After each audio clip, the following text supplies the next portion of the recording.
রক্ষার্থে অনেক সময় আমাদের অন্যায় করতে হয়। এক্ষেত্রে উপরস্থ কর্মকর্তার নির্দেশ পালন করার কারণে আমাদের কি কোনো গুনাহ হবে?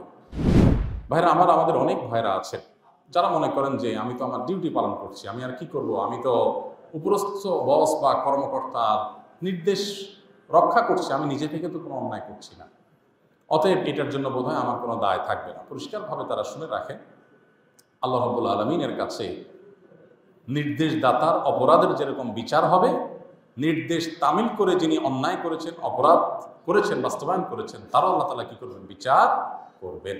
আল্লাহ তাআলা বলেছেন, তাআওয়ানু আলাল বিররি ওয়াত তাকওয়া ওয়া লা তাআওয়ানু আলাল ইসমি ওয়াল উদওয়ান। তোমরা ভালো কাজ, তাকওয়ার কাজে একে অন্যের সহযোগী হও, আর পাপ এবং সীমালঙ্ঘন, আল্লাহর অবাধ্য হওয়ার কোনো কাজে কেউ কারোর সহযোগী হতে পারবে না। আমার আত্মীয় স্বজন, তার মুখের দিকে তাকে একটা অন্যায় করলাম, স্যার বলছেন নির্দেশ, তাই আমি চাকরি রক্ষার্থে করলাম, কোনো আল্লাহ তাআলার কাছে এই সমস্ত এক্সকিউজ কাজে আসবে না। এজন্য ভাই, যেই চাকরি করতে গিয়ে আপনাকে অন্যায় করতে হবে সেই চাকরি করবেন না। মানুষের একটা পেট পালার জন্য এত কষ্ট করতে হয় না। এই যে আল্লাহর পশু পাখি আছে, সাধারণ কুকুর শুকুর আছে, গরু ছাগল আছে, হাঁস মোরগ আছে, এরাও এদের পেট দেখবেন পেলে ফেলে এদের পেটের ব্যবস্থা হয়ে যায়। এরা কোনো চাকরি করে না, ব্যবসা করে না, আল্লাহ তাআলা তাদেরকে না খাইয়ে মারে ফেলেন না, আল্লাহ তাআলা রিজিক দাতা। অতএব একজন ইমানদার সামান্য একটু পেট পালার জন্য, সামান্য একটু পয়সার জন্য তিনি কারোর অন্যায় নির্দেশ মানবেন বা পালন করবেন, এটা তার দ্বারা কখনো কল্পনাই করা যায় না। মনে রাখবেন, সেই কাজ করা জায়েজ নাই যে কাজ করতে গেলে আমাকে অপরাধে লিপ্ত হতে হয়, অপরাধ সংগঠন করতে হয়, সেই কাজ করা আমার জন্য জায়েজ নাই। নিজের আখিরাত রক্ষা করবার জন্য সেখান থেকে আমাকে সরে আসতে হবে। এবং এই বিষয়টি না বোঝার কারণে আমরা অনেকেই নিজের অপরাধগুলোকে আমরা অপরাধ মনে করি না। আমরা মনে করি আমার কি দোষ, আমি তো হুকুমের গোলাম, তোমাকে তার গোলামি করতে কে নির্দেশ করেছে? লা তাআতা লিমাখলুকিন ফি মাসিয়াতিল খালিক। আল্লাহ রাব্বুল আলামিন কোনো কিছু নিষেধ করেছেন, পৃথিবীতে এমন কোনো সত্তা নেই যার নির্দেশ মানা যাবে আল্লাহর সেই নিষেধাজ্ঞাকে অমান্য করে। এমনকি আপনার নিজের মা বাবাও যদি আপনাকে অর্ডার করে যে বাবা এ অন্যায় করো, তো আল্লাহ তাআলা কোরআনে কারীমে বলেছেন, ফালা তুতি'হুমা ওয়া ইন জাহাদাকা আলা আন তুশরিকা বিল্লাহ।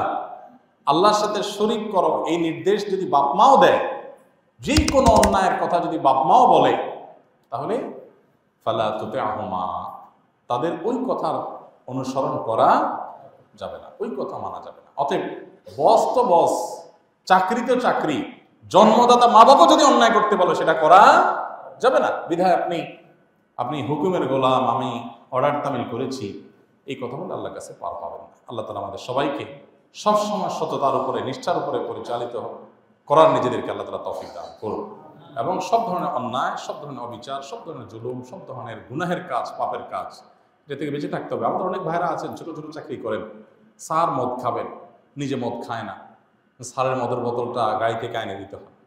হ্যাঁ, তো এটা জায়েজ নেই, হারাম কাজ। যেই স্যারের নিয়মিত এই কাজ করা লাগে,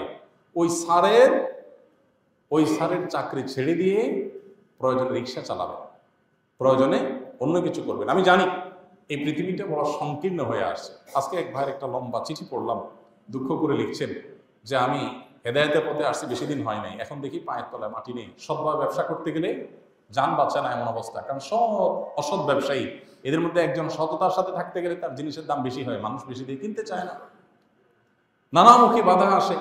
ভাইরা আমার, পৃথিবীটা মুসলমানদের জন্য সংকীর্ণ। ওয়াদাকাত আলাইনাল আরদু বিমা রাহাবাত, যতদিন আসবে তত আমাদের জন্য পৃথিবীটা ছোট হয়ে আসবে।